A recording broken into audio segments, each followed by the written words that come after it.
Good evening. Just yesterday, a New York Supreme Court judge issued a court order officially blocking the governor's mask mandate here in the state of New York. He struck it down because, according to him, the mask mandate was not constitutional.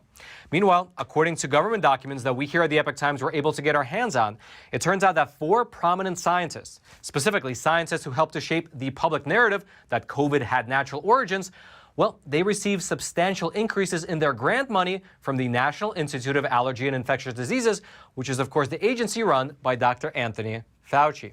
Let's go through it all together. Our update, and I'm your host, Roman, from the Epoch Times. And now let's begin today's discussion right here in the state of New York, where just yesterday, a judge struck down the New York State mask mandate for being illegal. Now, in case you live in a state that does not have such things, and maybe you even forgot that masks were a thing, well, here in New York, Governor Kathy Hochul, she recently reinstated the statewide mask mandate. That's right, on the 10th of December, so about a month and a half ago, Governor Kathy Hochul, she issued a new mask mandate which forced masks to be required in all public places as well as public venues unless those businesses have a vaccine mandate requirement. Meaning that in the state of New York, businesses had essentially 2 options. Either mandate that their customers and their employees show a vaccine card, or that their customers and employees must wear masks. And as she made that announcement, well, here's what she said in a statement back in December. We are entering a time of uncertainty. We can either plateau here or our cases can escalate beyond control. We are heading in an upward direction that I find is no longer sustainable. I have warned for weeks that additional steps could be necessary. And now we are at that point based upon 3 metrics: increasing cases, reduced hospital capacity, and insufficient vaccination rates in certain areas. And indeed, the mask mandate went into effect. Here in New York City, people were once again hassled by pretty much every establishment if they were not wearing a mask. And so you had supermarkets, you had stores, you even had corporate buildings forcing people to wear masks in their lobbies. However, the measure that she put into place back in December was only supposed to remain in effect until January 15th, at which point she said that the state of New York would reevaluate the order based on the situation with the number of COVID cases and the hospitalizations at that time. And on that front, here's what Governor Kathy Hochul said, and this is potentially one of my favorite quotes from her. She said this back in December. "It is a temporary measure as long as people follow it." And frankly, for anyone who has been following the situation for the past, let's say, 2 years, well, that statement was about as believable as 14 days to slow the spread. That's because even though visually you can see that most people did follow the guidelines, well, the mask mandate was extended anyway until February, at which point the governor said that she would once again reevaluate the situation then. However, it looks like there will be no need for her to reevaluate. That's because, as I mentioned a moment ago, just yesterday, a New York Supreme Court judge ruled that the governor's mask mandate was actually unconstitutional, and he declared that it is null, void, and unenforceable. Specifically, Judge Thomas Rademacher, he released this order right here in which he wrote that the governor does not have the authority to impose such a mandate, and that if she would actually like to have such a thing put into place, well, it will require the state legislature to pass a new law. Here's what the order says in relevant part, quote, "Neither the governor nor the state health commissioner had the authority to enact the mandate without the state legislature because Governor Hochul no longer has emergency powers." He then further went on to write that naturally enough, every person in the state wishes for COVID to be over, but that does not mean that the governor can usurp lawmaking power from the state legislature. Here's what he wrote on this front, quote, "There can be no question that every person in the state wishes, wants, and prays that this era of COVID ends soon, and they will surely do their part to see that it is accomplished. But enacting any laws to this end is entrusted solely to the state legislature.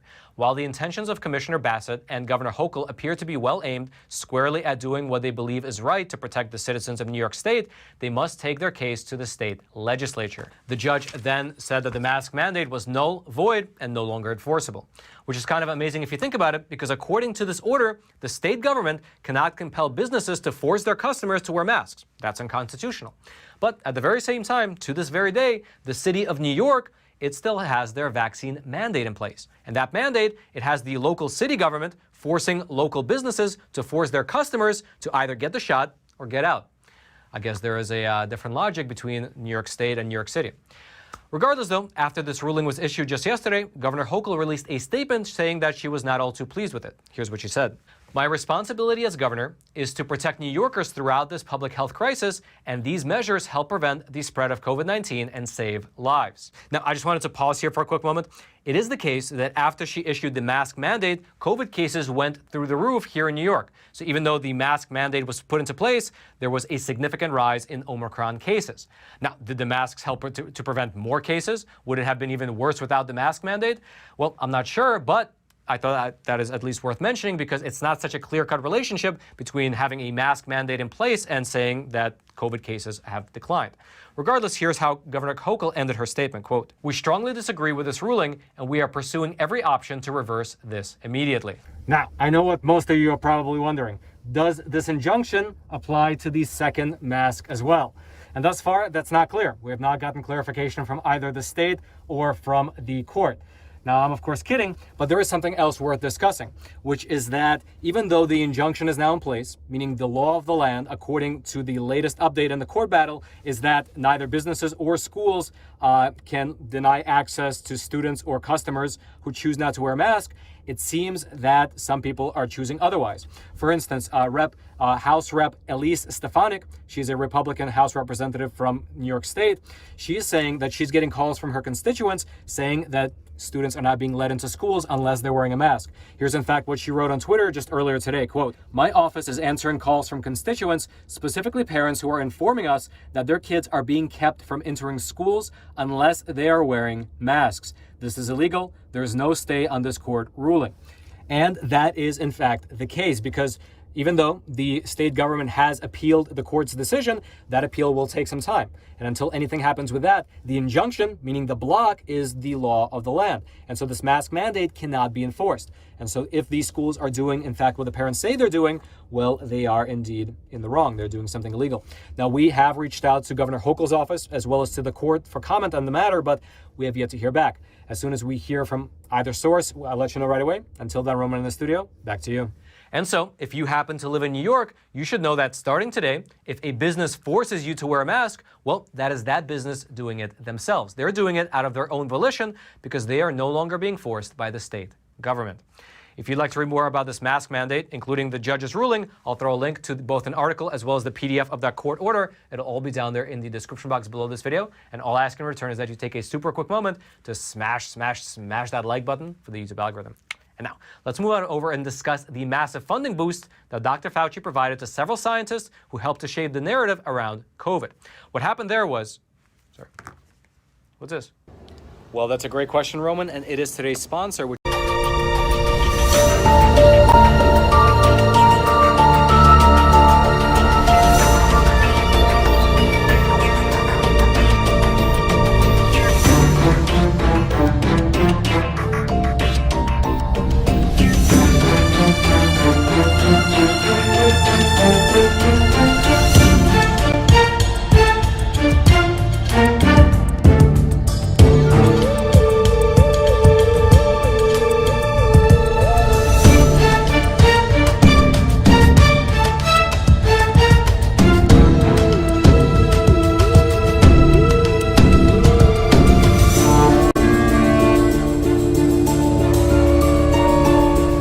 Now let's move on over and talk about Dr. Fauci's funding. According to government documents that we here at the Epoch Times were able to get our hands on, it turns out that 4 prominent scientists, specifically several scientists who played instrumental roles in shaping the public narrative around the natural origins of COVID, well, they received substantial increases in their grant money from the National Institute of Allergy and Infectious Diseases, otherwise known as the NIAID, which is of course the agency run by Dr. Anthony Fauci, meaning that the scientists who actually helped to push the narrative that COVID did not come out of a lab, well, they received substantial increases in the amount of funding that came from Dr. Anthony Fauci's agency. Now, this entire story is a lot like a giant jigsaw puzzle, and with every new piece, we begin to more and more see the full picture. And so let me just briefly set the stage for you. On February 1st of 2020, Dr. Fauci organized a rather secretive teleconference in order to discuss a response to the increasing number of questions that the general public had about the origin of the virus. virus. And on that teleconference, there were 3 prominent scientists, specifically Christian Andersen, Robert Gary, as well as Michael Farzan. And according to emails which were later released under a Freedom of Information Act request, these 3 scientists, during the teleconference, they told Dr. Fauci, as well as the other scientists who were present, that according to their opinion at least, they were between 60 to 80% sure that COVID had leaked from a lab. But here's where things get a little bit weird, because on the very same day that these scientists were explaining to the teleconference attendees that they were between 60 to 80% sure that the virus had come out of a lab, they also completed the first draft of a paper called Proximal Origin. And as you might assume, since during the teleconference these scientists were saying that the virus had likely come out of a lab, it would make sense that the scientific research paper that they were working on would say the same thing. However, according to newly released emails which just came out about a week and a half ago, what wound up happening was that the initial draft of this Proximal Origins paper was sent to Dr. Fauci, as well as to his boss, Dr. Francis Collins. And this is where things get very murky, because we as the public, we don't actually know what the original draft of that paper looked like. However, what we do know is that after Dr. Fauci and Dr. Collins had a chance to edit the paper, well, it was published in Nature magazine, and that final published version of that study, it promoted the natural origins theory, and it dismissed the lab leak theory. Meaning that somehow, the scientists who claimed on that teleconference that they were 60 to 80% sure that the virus had come from a lab, they published a paper which said the exact opposite, which then naturally leads to the next question. Why exactly did they change their minds? And thus far, that question has not been answered. However, the new piece to the puzzle that we were able to find is that after this Proximal Origins paper was published, these scientists, they got a major bump in the grant money that they got from the NIAID, which of course is the agency that's run by Dr. Anthony Fauci. And besides these 3 scientists, by the way, who were responsible for the Proximal Origins article, well, there was a 4th scientist who received a major bump in funding as well. And that scientist was Dr. Peter Daszak, who runs the EcoHealth Alliance. And if that name sounds familiar to you, well, that might be because previously, Dr. Fauci's agency funded gain-of-function coronavirus research over at the Wuhan Institute of Virology through EcoHealth Alliance. It's amazing how all the pieces start to fit together. Now, let's take a look at the actual funding amounts that these 4 scientists received. And to start with, it's worth noting where this funding was actually coming from. Documents show that on August 27th of the year 2020, the NIAID formally announced a new initiative called the Centers for Research in Emerging Infectious Diseases, otherwise known as CREED or CREID. And according to the agency, this new initiative, it was described as a global network that involves, quote, multidisciplinary investigations into how and where viruses and other pathogens emerge from wildlife and spill over to cause disease in people. And so just to give you a visual picture of how this all breaks down, you have the NIH, which is the National Institutes of Health run by Dr. Francis Collins. Under that, you have the NIAID, which is the National Institute of Allergy and Infectious Diseases run by Dr. Anthony Fauci. And under that, you have this new initiative called CREED, otherwise known as the Centers for Research in Emerging Infectious Diseases. And in terms of the funding, well, Dr. Anthony Fauci's agency provided 11 grants totaling $17 million of new funding in the first year, and then $82 million in total funding spread out across 5 years for this new initiative. Now, one thing that's really notable in terms of the funding is that even though the CREED initiative as a whole was made public on August the 27th, several of these scientists were actually awarded their grant money in May and in June, so several months before the whole thing could actually be scrutinized by the public. And the reason that's so significant will be made clear in a second, so let's dig into the individual grants. So to start with, Mr. Peter Daszak, who is the leader of the EcoHealth Alliance, he was awarded a relatively hefty $7.5 million 5-year grant in order to study emerging diseases in Southeast Asia. And there's something very, you can say, interesting about the timing of his particular grant. Because when you look on the application, on the actual application of the grant, you see that it was awarded, at least the part that says award notice date was on June 17th, 2020. And the reason that is so significant is because back in April of 2020, when the news came to light that Peter Daszak had all these connections to the Wuhan Institute of Virology, well, it was at that time that President Trump actually took the step. He revoked the earlier grant that Peter Daszak had received from the NIAID. And so think about that for a quick moment. In April, when the connections between Peter Daszak and the Wuhan Institute of Virology became public knowledge, President Trump went in and he cut the earlier funding that Daszak had received from Fauci. However, away from the public spotlight, so before the entire initiative was made public, Dr. Fauci, he went ahead, he set up this initiative, and he granted Daszak an additional $7.5 million that was not made public until many months later. So you can say that's some very interesting timing. Now, that grant was set to be disbursed over the course of 5 years. And so thus far, here is what the research has shown. Quote, Peter Daszak received a total of $1.5 million in both 2020 and 2021. Unlike either Anderson or Gary, the other two scientists, proceeds from his CREED grant make up the entirety of his listed NIAID grants in both years. By way of comparison, Daszak had received approximately $662,000 in NIAID grant money in 2019. Put another way, Daszak's post-pandemic funding increased by approximately 130%. And then let's dive into some of the other scientists. For instance, you have Dr. Anderson. He was one of those 4 scientists that we listed. And on January 31st of 2020, he privately, we know this through the emails that have come forward, he privately told Dr. Fauci that the virus looked quote unquote engineered. And then the very next day, on February the 1st, during that teleconference, he claimed to be 60 to 70% sure that the virus came from a lab. However, he later then recanted his stance and actually worked to spearhead Dr. Fauci's narrative that the virus had a natural origins. And then subsequently, the amount of grant money that he received went up considerably. Here's specifically what the research says in terms of his grant money. Quote, Dr. Anderson received a total of $7.4 million in funding in 2020 as compared to $4.5 million in grant proceeds in 2019. Anderson's total grant funding increased to nearly $9 million in 2021. The new CREED grants, co-awarded with Gary, which is another scientist, accounted for approximately $1.9 million of his 2020 grant proceeds and $2 million of his grant proceeds in 2021. And so then let's actually get into Dr. Gary as well. During the teleconference on February 1st, he said that, quote, he really can't think of a plausible natural scenario where you can get from the bat virus to SARS-CoV-2. And then he further cited the remarkable sequences of mutations that would have to occur for SARS-CoV-2 to naturally arise, telling the group, quote, I just can't figure out how this gets accomplished in nature. And then furthermore, Dr. Gary noted that a lab-created virus would easily explain the virus data that he was seeing, and he told the group that, quote, in the lab, it would be easy to generate the perfect 12-base insert that you wanted. Furthermore, Dr. Gary, who is one of the co-authors of the proximal origins theory paper, he was once interviewed by The Intercept, which is a pretty good publication, and he stated specifically that he was advised during that teleconference to not discuss a lab leak when writing the proximal origin paper. Here's specifically what he told The Intercept, quote, the major feedback we got from the February 1st teleconference was 1, don't try to write a paper at all. It's unnecessary. Or 2, if you do write a paper, don't mention a lab origin, as that will just add fuel to the conspiracists. And indeed, not only does it appear that that's exactly what they did, but also it looks like Dr. Gary suddenly received a boon of funding afterwards. Specifically, according to the documents that we were able to peruse, Dr. Gary received, quote, $7 million in NIAID grants in 2020 as compared to $5.7 million in 2019. Gary also received $6.6 million in grants in 2021. The new CREED grant, co-awarded with Dr. Anderson, accounted for approximately $1.9 million of his 2020 grant proceeds and $1.8 million of his grant proceeds in 2021.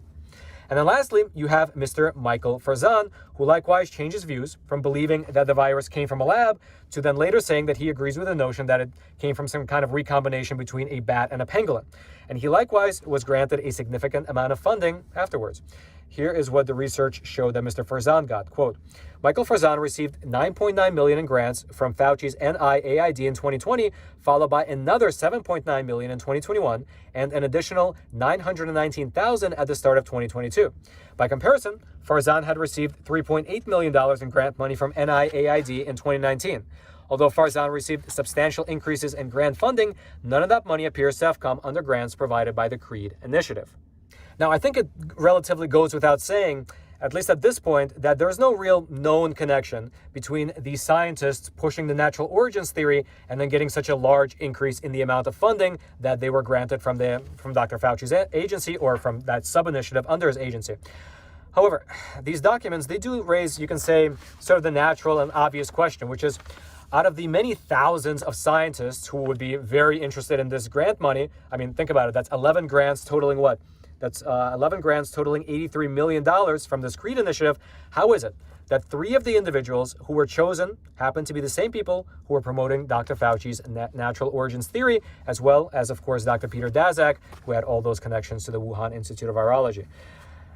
That is, it's interesting. You know what? At the very least, what it does is, even though the connections aren't exactly clear, nothing has been laid to bear yet, these documents do offer at least another piece of the puzzle that can give us a clearer picture on what is actually happening behind the scenes. Now, that is thus far all we know. And so, I don't want to speculate. I just want to present you with the facts, and then you can make up your own mind as to what you believe. And now, let's head back to the studio. If you'd like to read more about this Dr. Fauci funding, or more generally about how this whole natural origins narrative came to be, well, I'll throw the links to several articles into the description box below this video for you to check out. If you'd like to go deeper into the story, I would recommend that you check them all out. And all I ask in return is that while you're down there looking for those links, take a quick detour and smash that like button for the YouTube algorithm. And now, since you've completed this episode of Facts Matter, I would highly recommend that you go on over to Epic TV and check out an awesome episode of American Thought Leaders where Jan sat down with Cheryl Atkinson and they discussed how propagandists have essentially co-opted both fact checkers as well as the press in order to control the information landscape. Here's a trailer for that episode. Nearly every mode of information has been co-opted, whether it's Wikipedia online, fact checkers, the news. In an era of weaponized information, Conspiracy theory, quackery, anti-vaccine. Anybody who asked a logical, rational question about the safety of a medicine for an individual was suddenly portrayed as anti-vaccine. Today I sit down with 5-time Emmy Award-winning investigative journalist Cheryl Atkinson. She's the host of Full Measure and author of Slanted: How the News Media Taught Us to Love Censorship and Hate Journalism. That crazy thing that they say is a conspiracy theory may well have some truth in it. If you'd like to check out that full episode, as well as all the other phenomenal content over on Epic TV, I'll throw a link to it. It'll be right there at the very top of the description box. Hope you click on it. Hope you check it out. Hope you subscribe. And I hope that you join us on this journey of exploring this beautiful, beautiful world through honest journalism that is based in truth and tradition.